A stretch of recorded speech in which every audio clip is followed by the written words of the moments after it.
여러분 반갑습니다. 서목사의 말씀 창고의 서목사입니다. 오늘도 함께 말씀을 나누는 여러분들을 사랑하고 축복합니다. 좋아요와 구독을 눌러주세요. 여러분과 함께 더 많은 말씀들을 나누기 원합니다. 오늘은 로마서 12장 15절에서 21절 말씀입니다. 오늘 말씀도 계속해서 영적 예배를 드리는 방법에 대해서 바울이 이야기하고 있습니다. 바울은 무엇을 말하고 있습니까? 15절, 16절입니다. 기뻐하는 사람들과 함께 기뻐하고 우는 사람들과 함께 우십시오. 서로 마음을 같이하고 교만한 마음을 품지 말며 오히려 비천한 사람들과 사귀고 스스로 지혜 있는 채 마십시오. 여러분, 바울의 말이 어렵습니까? 그렇지 않습니다. 누구나 읽으면 다 알 수 있는 말들로 가득 채워져 있습니다.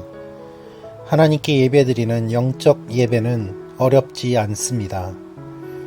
분명한 기준이 주어져 있고 그대로 하면 됩니다. 그러나 그렇게 못하는 이유는 무엇입니까? 우리의 본성을 거스르는 것이기 때문이고 또한 우리에게 훈련이 필요한 것이기 때문입니다. 기뻐하는 사람들과 함께 기뻐하는 것이 왜 어려운 일이겠습니까? 우는 사람들과 함께 우는 것이 왜 어려운 일이겠습니까? 그러나 우리는 기뻐하는 사람들을 보면 배가 아프고 우는 사람들을 보면 조롱하며 서로 마음을 같이 하기보다는 교만한 마음을 품고 나 혼자 독특하다고 생각합니다. 비천한 사람들과 사귀기보다는 높은 지위에 있는 사람들과 사귀는 것을 즐겨하고 스스로 지혜 있는 채 하면서 하나님의 말씀을 전부 다 아는 것처럼 생각합니다. 심지어는 하나님을 자신의 밑에 두고 하나님이 어떤 존재인지 깊이 생각하지도 않은 채 단지 자신의 욕심을 채우는 존재로 하나님을 이용할 때도 많이 있습니다. 여러분, 우리의 본성을 거스르는 것이 예배이기 때문에 예배가 힘든 것입니다. 바울은 이렇게 이야기합니다. 17절, 18절입니다. 아무도 악을 악으로 갚지 말고 모든 사람 앞에서 선한 일을 힘써 행하십시오.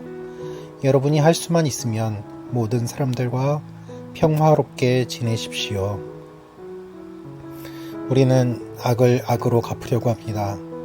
더 큰 악으로 작은 악을 갚아야 된다고 생각합니다. 또한 선한 일을 힘써 행하기보다는 선한 일을 오히려 피해 다니며 우리의 욕심만 채울 때가 많이 있습니다.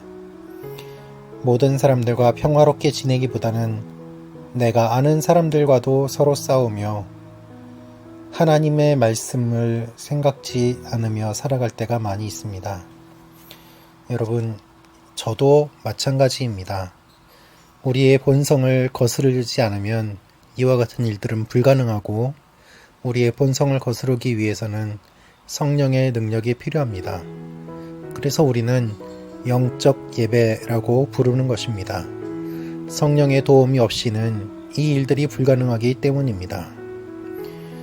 바울은 이렇게 이야기합니다. 19절 말씀입니다. 사랑하는 형제들이여, 여러분이 스스로 원수를 갚지 말고 하나님의 진노하심에 맡기십시오. 기록되기를 원수를 갚는 것이 내게 있으니 내가 갚아주겠다라고 주께서 말씀하십니다. 여러분, 하나님의 진노하심에 원수를 맡겨본 적이 있습니까? 저는 개인적으로 있습니다. 그것이 너무나도 억울하고 또한 불안하고 하나님이 정말 갚아주실까 하는 의구심도 있었지만 하나님께서는 정확한 때에 정확한 방법으로 너무나도 놀랍게 제가 생각했던 것보다 더 큰 일들을 행하시는 것들을 보았습니다. 오히려 제가 이야기하기 전에 상대방이 저에게 와서 사과하고 제가 진실을 변명하기 전에 하나님께서 그것들을 드러내셔서 사람들이 보고 알 수 있게 하셨습니다.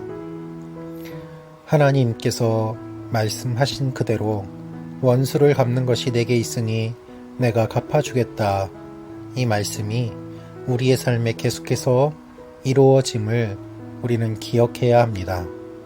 하나님의 말씀대로 할 때 뒷일을 하나님께서 감당해 주시고 책임져 주신다는 약속이기도 합니다. 그래서 우리는 두려움 없이 하나님의 말씀에 순종하며 나아갈 수 있는 것입니다. 여러분, 이와 같은 삶을 살지 않겠습니까? 우리는 하나님께 맡기기보다 우리의 손에 피를 묻히며 직접 복수하기를 좋아합니다. 그렇게 해야 속이 풀리고 감정이 해소된다고 생각합니다. 그러나 하나님은 그렇게 하시지 않습니다. 하나님께 맡길 때 하나님이 우리의 삶에 우리보다 더 놀랍게 역사하시는 것을 믿고 나아가야 하는 것입니다. 그리고 하나님은 이렇게 말씀하십니다. 내 원수가 굶주려 있으면 먹이고 목말라 하면 마실 것을 주어라. 이로써 내가 그의 머리 위에 숯불을 쌓을 것이다. 악한 사람들은 계속해서 악한 일을 할 것입니다. 그들의 악한 일을 보면서 우리도 그들에게 악을 쌓는 것이 아니라 선을 행함으로 말미암아 그의 머리에 숯불이 계속해서 쌓이게 됨을 우리는 기억해야 합니다. 그리고 그 숯불은 때가 되면 그 원수 대적의 머리 위에 쏟아질 것입니다. 그래서 하나님께서 그 모든 것들을 기억하시고 갚아주신다고 말씀하시는 것입니다. 21절입니다. 악에 지지 말고 선으로 악을 이기십시오. 여러분, 악에 지지 마십시오. 우리는 오히려 악에 지지 말고 선으로 악을 이겨야 하는 존재입니다. 그러나 실제로 우리의 삶을 보면 선한 일을 하는 사람들에게 우리가 악을 행하고 바른 말을 하는 사람들에게 우리가 폭언을 퍼붓고 우리의 모습을 바르게 지적하는 사람들에게 우리가 귀를 막고 오히려 그들을 공격하고 있지는 않습니까? 누구나 다 바른 말을 듣는 것은 싫어합니다. 그러나 하나님 앞에 우리의 모습을 바르게 바라보며 악에게 지지 말고 선으로 악을 이기는 사람, 그 사람을 하나님이 찾으십니다. 하나님께서는 그렇게 영적인 예배를 드리는 예배자를 찾으시는 것입니다. 오늘은 또한 토요일입니다. 하나님 앞에 예배를 준비하고 예배를 드리며 우리의 모습을 돌아보고 여러 가지 어려운 환경 가운데 현장에서 예배를 드리지는 못하지만 온라인으로라도 동일하신 성령께서 동일하게 역사하셔서 놀라운 일들을 경험할 수 있게 해달라고 하나님 앞에 나아가야 할 것입니다. 기도하겠습니다. 아버지 하나님, 우리에게 주신 이 말씀들을 우리가 머리로만 아는 것이 아니라 듣고 지키게 하여 주옵소서. 그리하여 이 말씀의 능력을 경험케 하여 주옵소서. 예배를 드리지 못하는 환경 가운데 있습니다. 주님, 우리를 불쌍히 여겨주시고 진정한 영적 예배를 드리는 하나님의 사람들이 되게 하여 주옵소서. 예수님의 이름으로 기도합니다. 아멘.